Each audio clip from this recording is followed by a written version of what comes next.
My God, I hate drugs. So, of course, the President says, I'm not willing to go to war for that. Sir, I think so that the public may know, as we keep saying here, dapat alam. The chairman of the Joint Chief of Staff of the U.S. Armed Forces, during the call of General Dempsey, President, it was said it was a breach of the agreement because it's supposed to be simultaneous withdrawal. Ito po yung nung nawala yung Scarborough. The President initially said yes to the request that the Philippines wait for a while as requested by U.S. The President said, as a precaution, have the BFAR go back inside the lagoon. The President then changed his mind. He wanted to wait for Senator Trillanes. Later in that day, the President handed SFA a paper enumerating the agreement reached between China and Senator Trillanes. So forth, so on. This is a long narration. But finally, sir, on...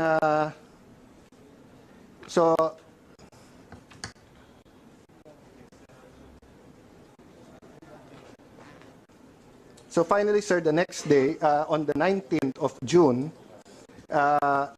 SFA text to President to suggest Philippine vessels return to BDM, the Bajo de Masinloc or Scarborough, now that the weather has improved, and to counter negative perception over the announcement of the withdrawal of the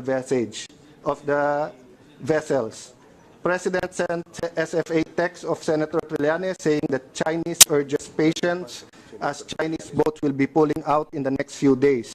President's message is interpreted as saying SFA should not take any action.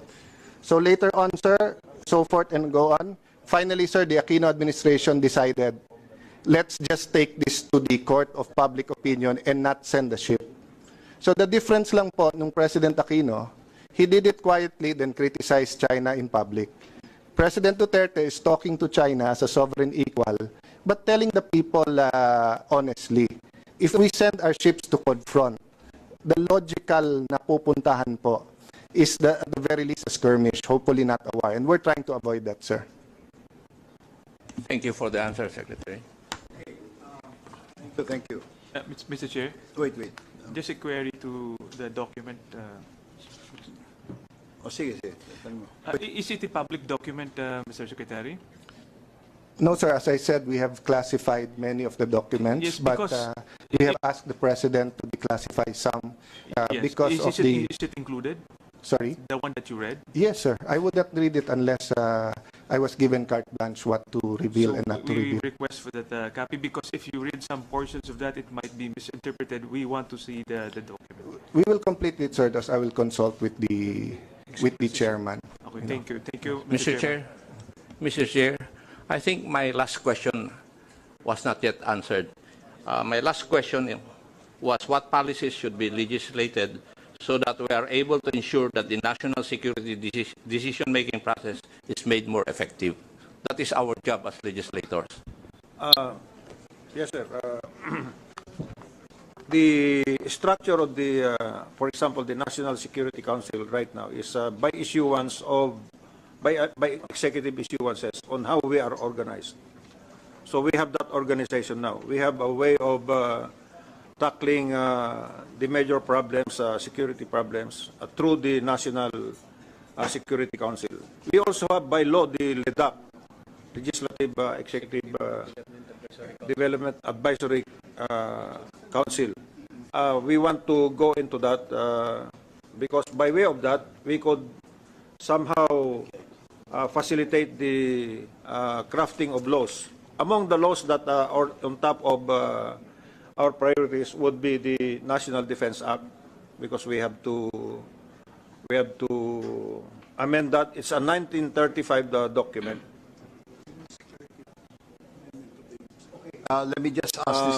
On the Human Security Act, which is our anti-terror bill, but which we found to be short of our expectations. Then we have the archipelagic sea lanes, which will define which ones will be accessible to maritime shipping. They are everywhere, anywhere. They can go anywhere. And of course, our maritime zones. Please be informed that up to now, we do not have an official map of the Philippines. Because of the new developments on EEZ, shall that become part of our map, official map? Will the extended continental shelf be part of our official map? We do not have an official map. So all those things would contribute well to our national security setup, especially the National Defense Act. Thank you, Secretary, for the answers. Thank you, thank you. We have 5 more persons, congressmen, who would like to ask questions. Pero can we make them briefer? Because I would like to give the departments here the chance to give us a confidential briefing later on. So please, okay, Congresswoman Castro. Thank you, Mr. Chair. Just couple of questions. Kasi yung iba namang questions ko, Mr. Chair, nasagot na ng ating butihing Secretary ng Department of Foreign Affairs. So, yung una, ang una pong question, kanina nadatnan ko sinasabi ng ating Secretary ng Department of Foreign Affairs, si Secretary Cayetano, na kahit na sinasabi po na hindi tayo target ng China doon sa kanilang mga military preparation, mga exercises doon po sa disputed area, pero hindi po ba natin natitingnang threat din po ito? Kasi meron din po tayo dito sa Pilipinas na parang military exercises with with the US. Alam naman natin na dalawang contending countries itong dalawang ito. So tingin niyo ba, Secretary, hindi tayo kasama dito sa threat na to? Wala tayong threat sa ganon. So halimbawa, kahit friendly tayo sa China and both o sa US, kung magkaroon ng war ito, tingin niyo po ba hindi tayo threatened sa ganito? Ma'am, i-run down ko muna. Our constitutional mandate, di ba, is for peaceful resolution of conflict, to not use war as an instrument of public policy. We are for non-nuclearization. In fact, isa tayo sa nagpo-push ng non-proliferation around the world, no? Having said that, yung context kasi nung sinabi ni Presidente na nandyan yan, hindi sa atin. Because ang nilalagay po, and I'm not defending them, ang nangyayari po kasi, when we explain what the Chinese is explaining to us as if yun ang position namin. Hindi po yun ang position namin. Pinapaliwanag namin para maintindihan. Ang position po namin, dapat lahat walang weapons dyan. Defensive man or offensive. Ito po problema, ma'am, no? So sasabihin po ng rival nila, it's offensive. Pero sasabihin lang, hindi, defensive kasi nga anti-ship and anti-air. So pag may lumapit. Kasi kung offensive ang gusto namin, they have missiles in China that can reach the Philippines. Pwedeng pumunta ng Pilipinas, bumalik ng China, bumalik ng Pilipinas, baka 3 beses. Kasi, I mean, back and forth. Kasi 11 to 13,000 kilometers ang kanilang range. Now, there's a difference between a military alliance and defense cooperation.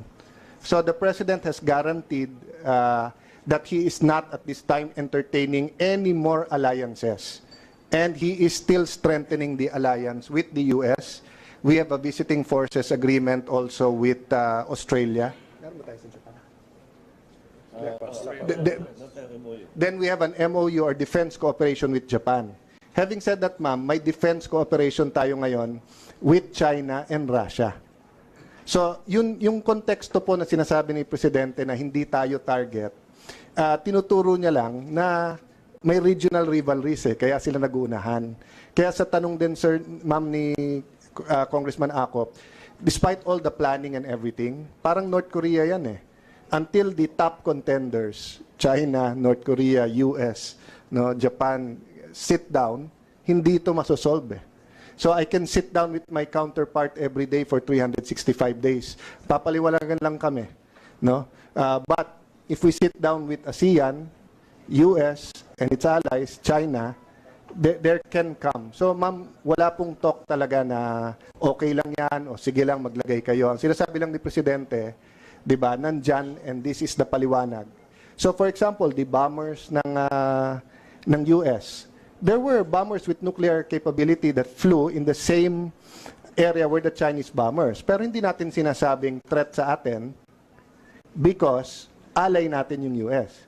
So sinasabi ni Presidente, kaibigan din natin China. Therefore, hindi rin threat. But the difference is, may alliance with the US, defense cooperation lang po yung nasa China.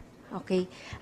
Mr. Secretary, ang tinatanong ko lang po ay kung hindi naman tayo, although alay naman natin ang both yung US and China, pero ang sinasabi natin, kung dalawang ito yung mag-away, so talagang kasama tayo dun sa threat.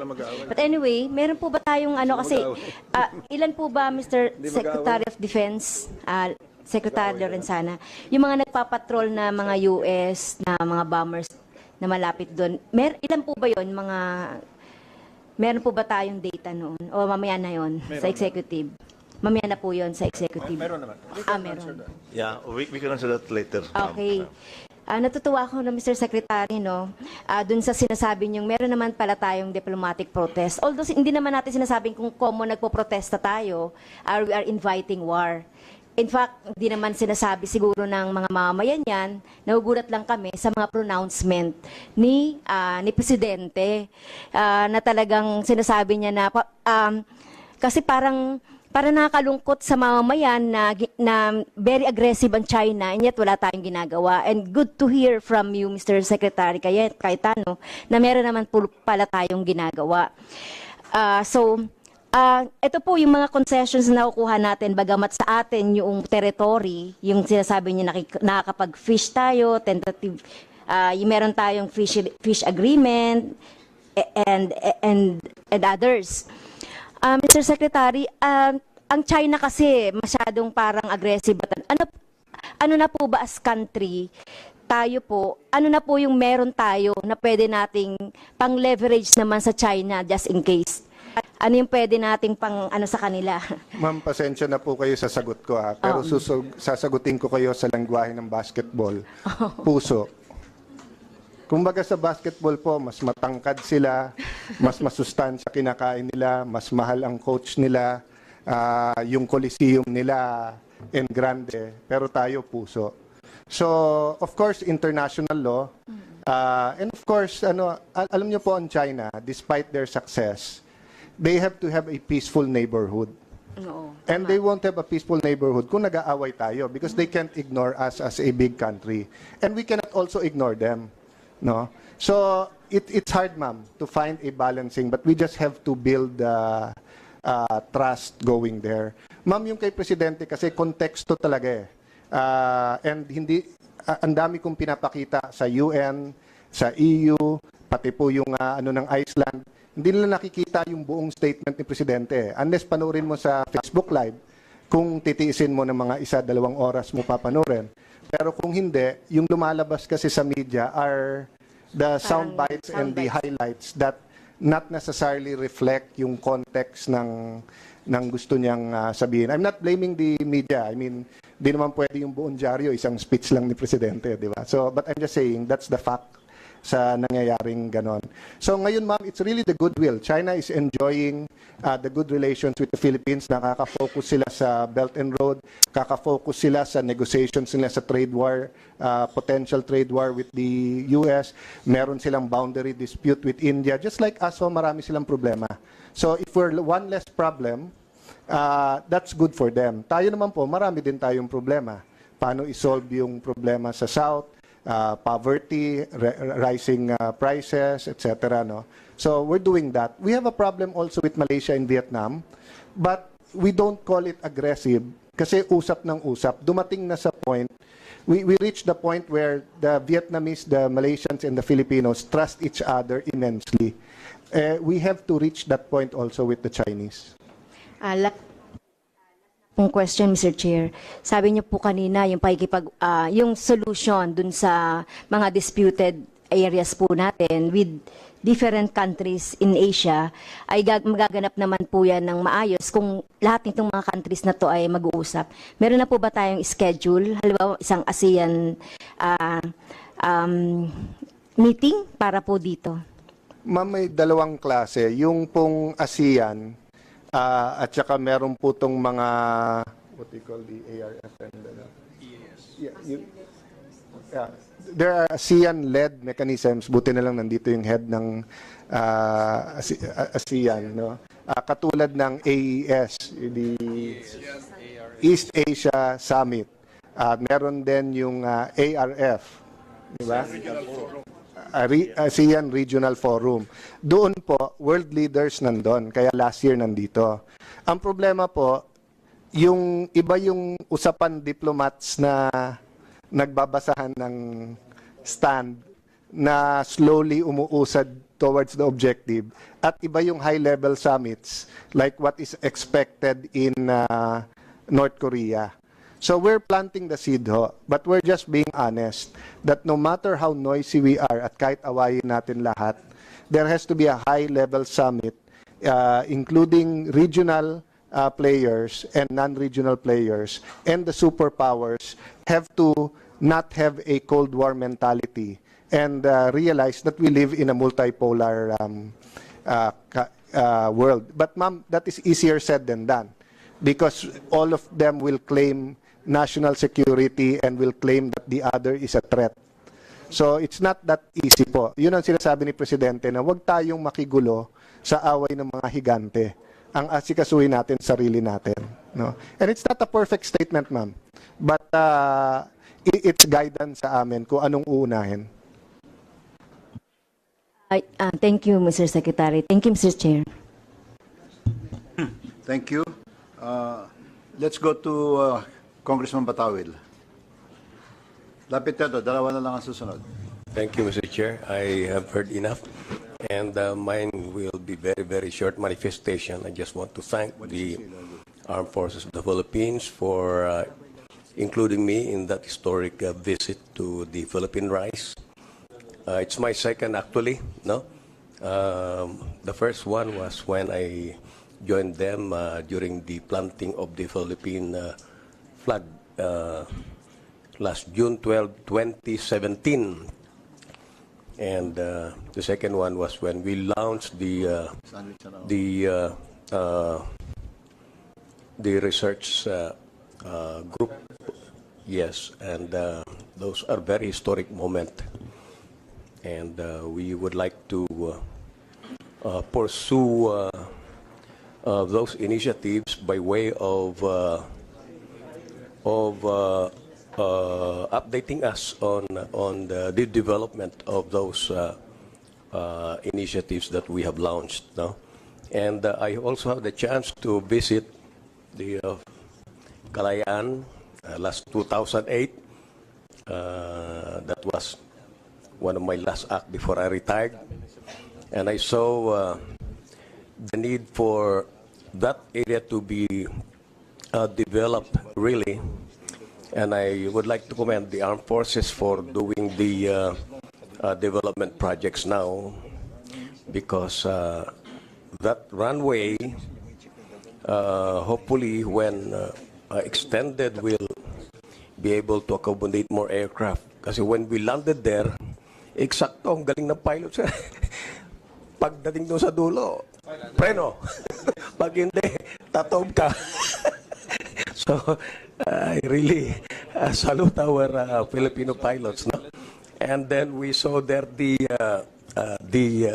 ship which was docked there intentionally or unintentionally, good for the country. And these are, we saw the Marines there, and they were really doing their job, no? And I was looking for the mayor and the chief of police. There was a chief of police assigned there, di ba, General? But I missed him. I was told that the mayor and the chief of police were in mainland Palawan. And we left a Philippine flag for them to raise it up there. No? And please continue supporting them so that our presence will be truly felt there. Thank you, Mr. Chair. Thank you very much. Good. Thank you, Congressman Batawil. I now call on Congressman Tambunting. Thank you very much, former Speaker Belmonte. Sa aking mga kasamang nalilingkod sa bayan, una-una kanina ko po pinapanood si Secretary Alan Cayetano. At dahil kong iniisip, Mr. Secretary, na ako'y humahanga dahil maski ano pong posisyon hawakan nyo, ay kaya po nyo. Kasi lagi ko iniisip, Rina, kung kayo senador pa kaya na yun, ganyan ba ang magiging posisyon ninyo sa isyong to? Dahil kasama ko po siya, konsehal ng bayan, sabay ho kami. Naging vice mayor po ako ng Parañaque, ngayon naging kongresista sa ikalawang termino, at kilala ko po siya. Katunayan, like ko nga sinasabi, nung ako'y kapitbahay ko po sa BF Homes yan. At pag may party ho sila, magsasabay kami ng party. Pag party ho ng Cayetano, magaganda ang pupunta. Pag party ng Tambunting, hindi masyado magaganda yung pupunta. Hindi ko pa rin maintindihan yun. But anyway, Mr. Secretary, kung isang araw, andun lang po ako sa maliit na umpukan sa aming distrito sa Parañaque. At kung iintindihin natin, meron pong isang statement, yung isang kasama sa isang subdivision at sa BF. At ang sabi niya, dito sa problema sa China, ay ang problema dito ay sa negosasyon natin, undergone, ang word na ginamit niya, undergone ang Pilipinas sa usapin na to. Kaya dapat tayo lagi ang makikiusap sa kanila. Do you share this opinion, Mr. Secretary, na talagang tayo lang makikiusap? Because yung tiwala po namin sa inyo, sa Presidente, nandun ho. Problema, pagkatapos ng termino to, iba ho po.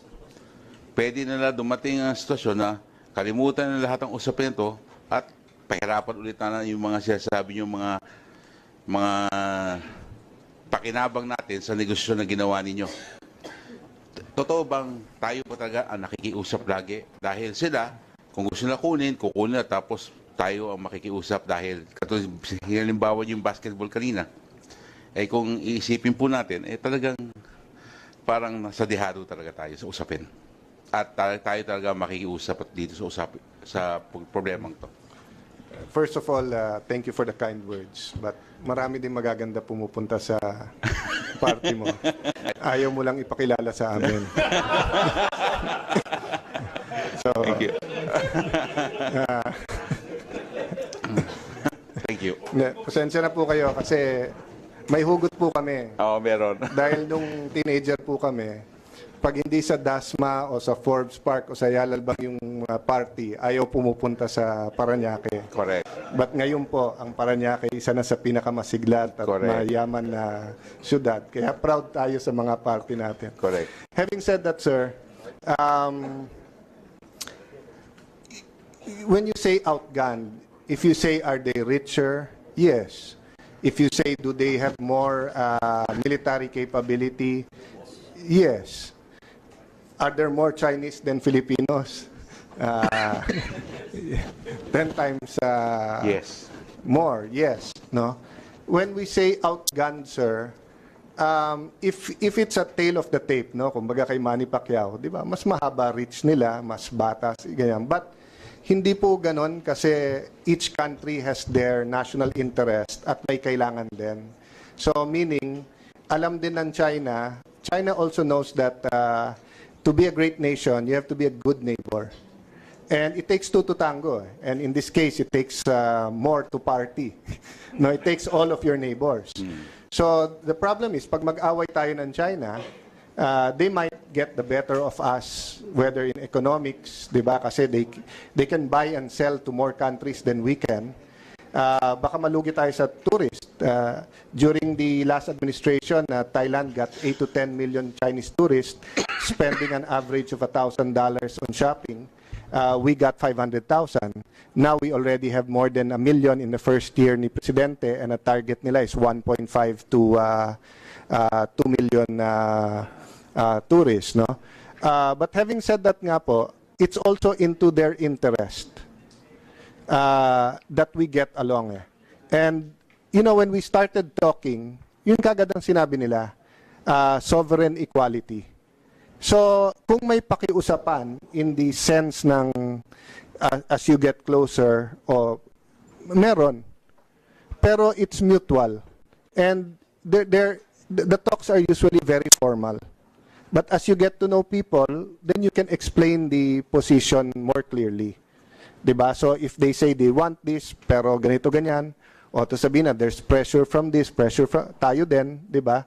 Then they understand. So like halimbawa today, ordinarily I won't be discussing this publicly. But I expect them to understand that if they want us to have good relationship, I need the public support. And we have to erase doubts from the honorable members of Congress that we're not doing anything. Most, if not all of you, ang unang statement, Secretary, kahit wala tayong ginagawa, okay ba yun? So, I don't blame you for it. Kung yun ang tumatak sa isip, that's why we're addressing it now. But so, to answer directly, sir, hindi totoo na tayo parati nakikiusap. It's a discussion on sovereign equality. Ang presidente lang natin kasi humble and shows gratitude. No? So just like sa Americans, we told them, we are thankful for what you have done, what you are doing. You continue to provide security to our region. No? So, but of course, the president also expresses yung hinanakit niya sa iba na interest ng Amerika na hindi nating interest. So ganun din sa China. Sometimes we express displeasure, sometimes we say in stronger language, amin to, sometimes pakiusapan. But it's not, if you're asking alila ba tayo, as the President said, we're not slaves to anyone, whether OFWs or as a country. Yung opinion po ng iba na ito'y question ng batas at dapat natin ipaglaban, yan po ba'y tama na pananaw?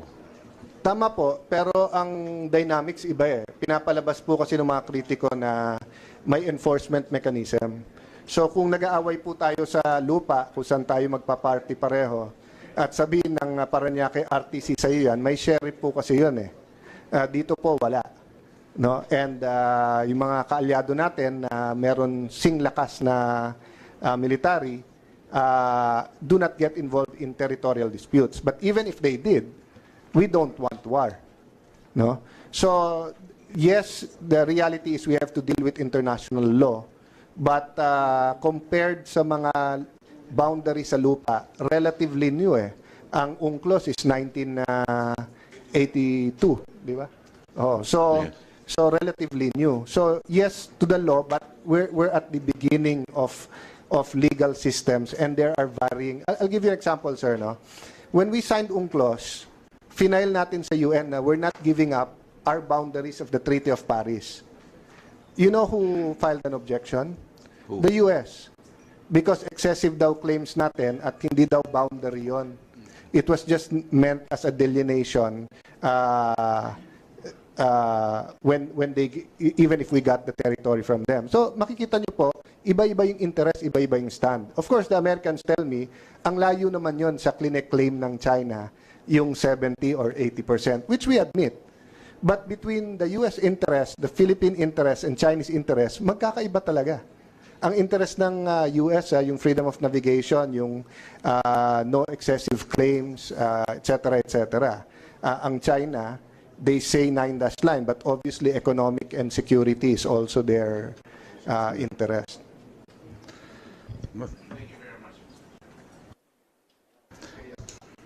Okay, si Congressman Manalo. Thank you, Mr. Chairman. Sandali lang. Alam mo, guys, it's possible to order sandwich, mas madaling kanin.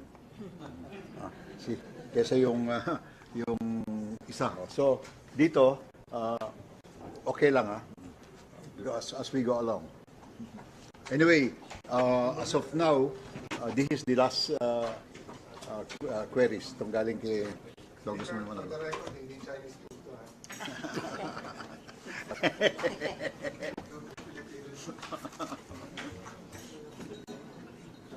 Thank you, Mr. Chairman, and I'd like to proceed. First of all, I would like to thank our military officers, Secretary Lorenzana, our Security Advisor, General Esperon, and the DFA Secretary, for finally coming up with a sort of a direction of our strategic security policy. It's about time that we really listen to it so that we will tackle not only militarily, but economic, as well as using science, data, and information as a total approach to solve the problem. Now, we in Congress are very conscious about how we could help. When Secretary Cayetano mentioned that he only had a China desk of 3 or 4 people, we cannot compete with the experts of the world. I have raised this in our previous hearing, that maybe it's about time, as part of the security strategy of the general here, that we should really ask Congress for a fund to set up the West Philippine Sea Policy Institute. We have to create the experts now. We cannot deal with a strong neighbor, as what Secretary Cayetano was saying, well-fed, well-educated, they're taller, but we can actually provide nutrition to our countrymen by more brains and knowledge. So I think you should ask us for a budget to set up the West Philippine Sea Policy Institute. And let's call the experts now. We cannot rely on 2 or 3 people. So when you talk about an economic approach, I was also very conscious on the policy of the DFA. Are we going to send people to China, the lower level, or are we going to send skilled workers? Because mind you, Mr. Secretary, once we have sent people on the lower level of house help, we will be held by these people at their mercy. So a policy direction on deployment should really be very skillfully made as a strategy of our security. Whom are we going to send there? If we send 150,000 teachers to which they're asking us, we will deplete our national resources of good teachers. Mas lalakas sila. So I think the approach on the DFA, on deployment of OFW, should be part of the military, national defense, security, on whom we will send. Because if we send the lower level of this, and to which it's so convenient, padala tayong 100,000 house help, ang saya natin. What will happen to this 100,000 house help? Pare. Okay? Go ahead.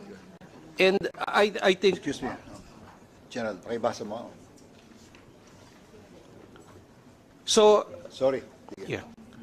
I think the strategy is really create now and ask Congress for that fund, because I've heard General Esperon saying that it took in 1995 several billions.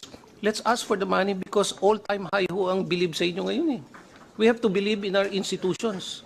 If we do not believe in the national defense, our security advisor, the DFA, whom can we rely on? So I think now is the time. Ask Congress now for fund. And I suggested when I spoke before the Navy strategy, mag-declare na ho tayo ng naval reservation of thousands of hectares. So it becomes similar to our BCDA, and let's fund it where our shipping industry can further develop. That can be done by an executive order. Declare a naval reservation, thousands of hectares, so that we can start building our naval capability, our capability towards protecting our seas. So we need actually from you, what are those legislations that you will need from us? Because unless we hear from you formally, we will be having hearings like this. And I'm taking it up to the Secretary, especially of the DFA, please study what kind of deployment of human resource are we going to send. Because it's frightening for me that we will send people without the concrete policy of what will be the effect of this to our nation. Baka mawalaan tayo ng teachers, mawalan tayo ng architects, engineers, and the worst, if we're gonna send household helpers, hundreds and hundreds of thousands, baka mahawakan na talaga tayo.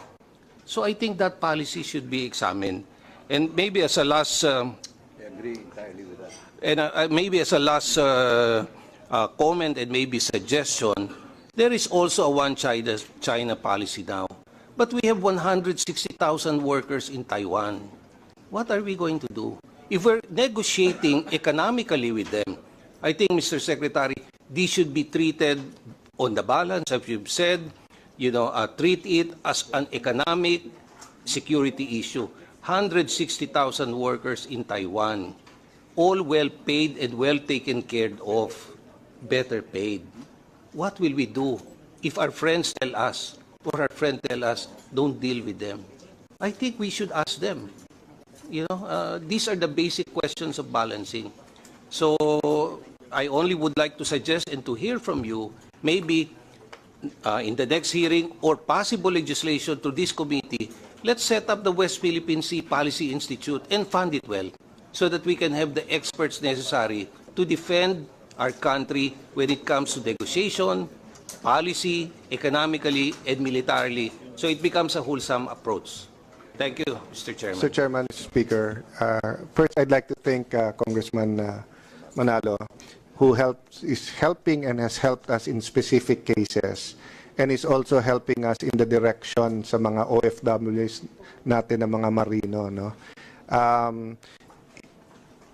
We agree with the Institute, and we want to have more think tanks.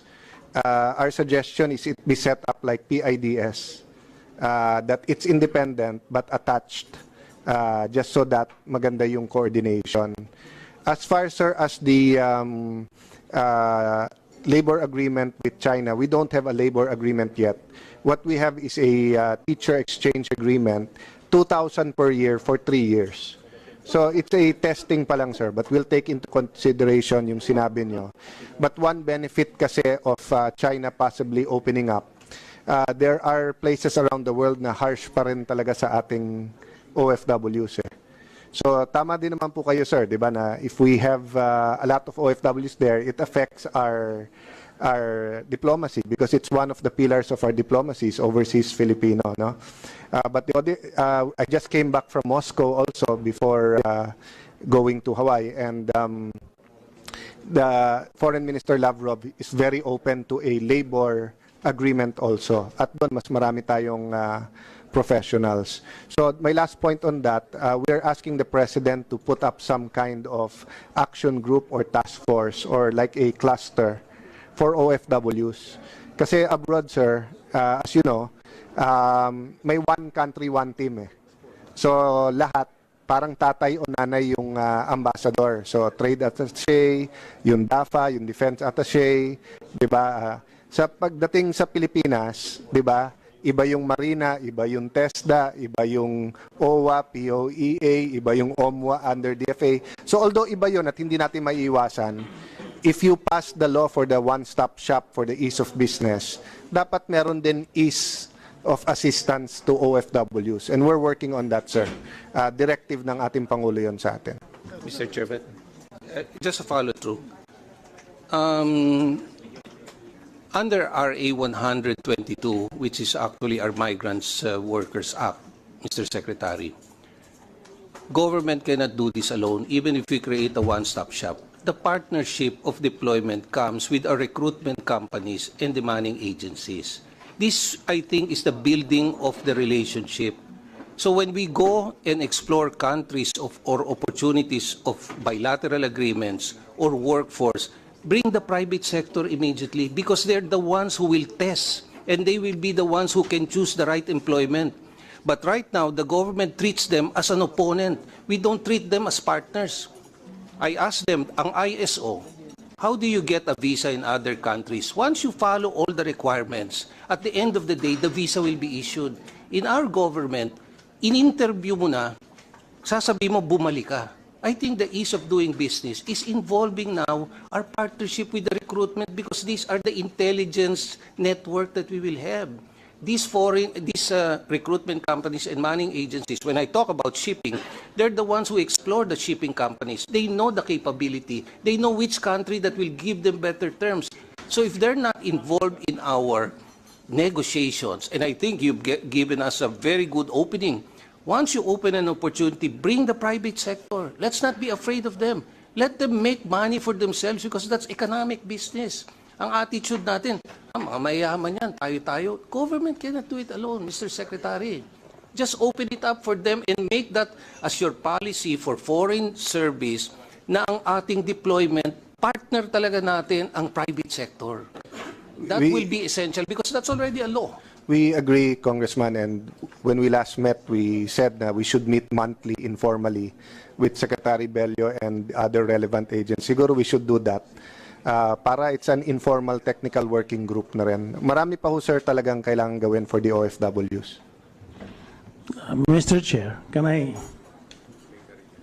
May I just thank Congressman Manalo for recommending the creation of a West Philippine Sea Policy Institute.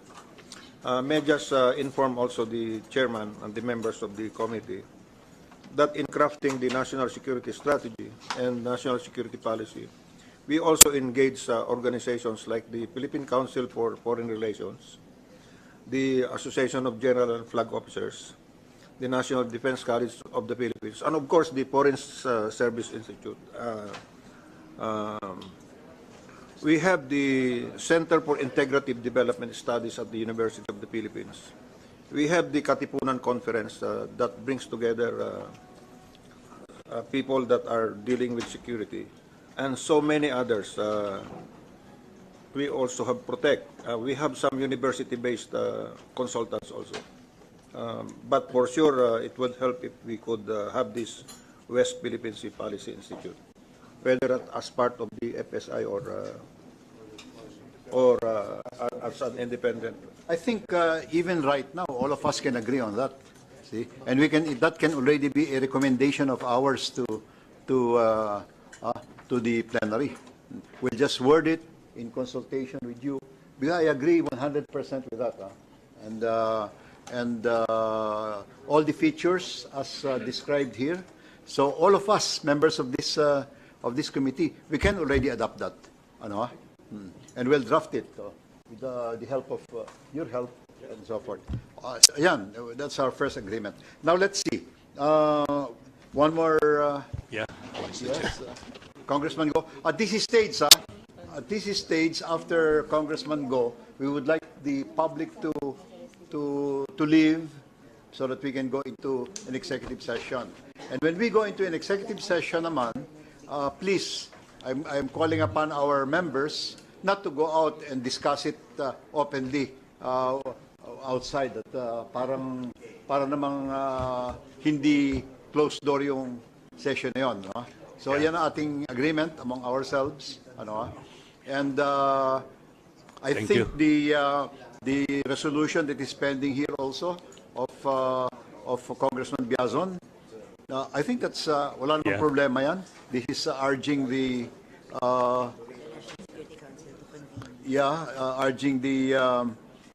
National Security Council to convene. I think we can also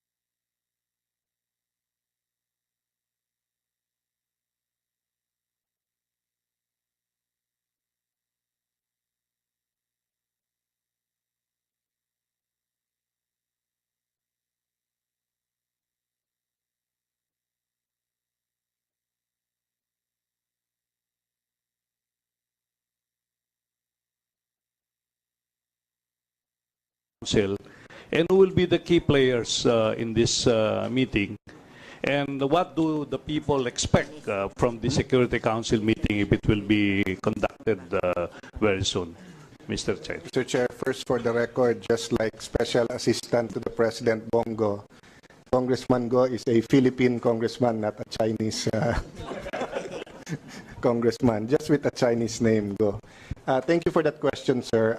As to the council, I will defer to the NSA secretary because he is the head of the secretariat. But just for the record, sir, all of the bodies, whether constitutional or created by law, or all of the mechanisms, LEDAC, Anti-Poverty Commission, is being convened and has been convened by the President regularly. So may I defer to Secretary Esperanza? Thank you, Alan. The current composition of the National Security Council is as provided for in Executive Order, in an Executive Order 34 signed by President Arroyo.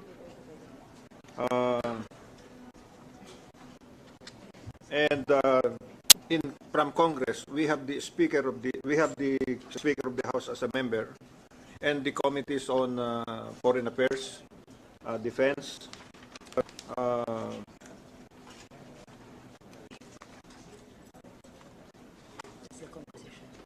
and the deputy speakers of and several deputy speakers, Luzon, Visayas, Mindanao. From the Senate, we also have we of course have the Senate President and the committee members from Defense, Foreign Affairs, Law and Order, primarily. From the cabinet, we have the three of us in the Security Council, plus the Security of Justice, OPAP,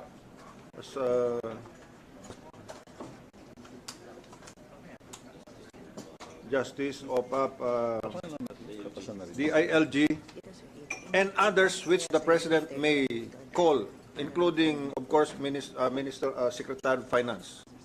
The President may also call other persons, including, of course, the former presidents are also members of the Executive Council. May I inform the body also that the last meeting of the National Security Council was in July of 2016, a month after we came in. Of course, we deemed it necessary to convene, as I think the National Security Council did not convene during the last...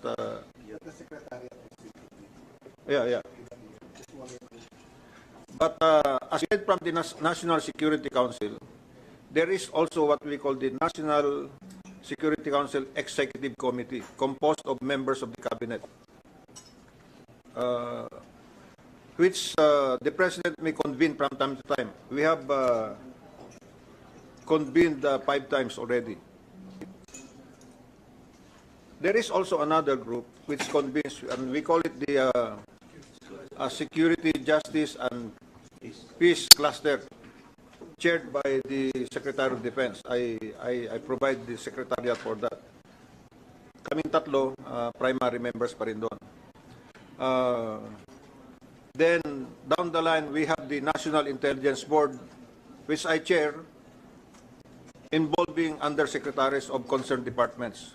And down the line, the National Intelligence Committee is headed by the director of the NICA, General Monteagudo there, who calls the intelligence agencies, the operations, the operative agencies, including ISAP, the Directorate for Intelligence of PNP. So, mayroong mga layers yan where we meet in lieu of the National Security Council. Kung minsan, biglang mag-meet na lang kami dahil may mga issues na nandyan na. Kahapon, nag-meet kami. We were in Malacanang, rather in Aguinaldo yesterday, in a series of meetings, primarily by the Security, Justice, and Peace Council. But the calling of the National Security Council is, by my recommendation, or by the Cabinet, but primarily by the directive of the President. When he sees fit that he convinced the whole National Security Council, then he will call it. We have convened it once, but for the past, since July of 2016, we have availed of the EXICOM, primarily, and the cluster, security cluster. Ang cabinet meeting po namin is not less than once a month. And we now have, every 2 months, the EXICOM of the National Security Council.